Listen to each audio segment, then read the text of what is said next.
mewakili Bapak Kapolres Aceh Singkil, saya Kompol Ari Purnomo, Wakapolres Aceh Singkil. Dalam hal ini membawa rombongan Ibu-Ibu Bayangkari, kemudian pejabat utama, rekan-rekan perwakilan Polres Aceh Singkil.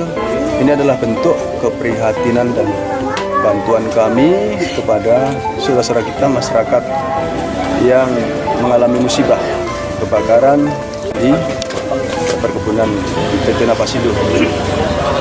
Jadi ini yang kami bawa.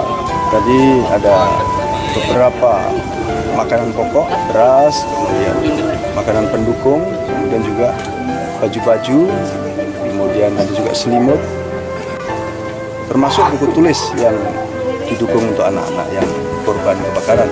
Insya Allah besok kami akan melaksanakan kegiatan pemeriksaan kesehatan terhadap pengungsi.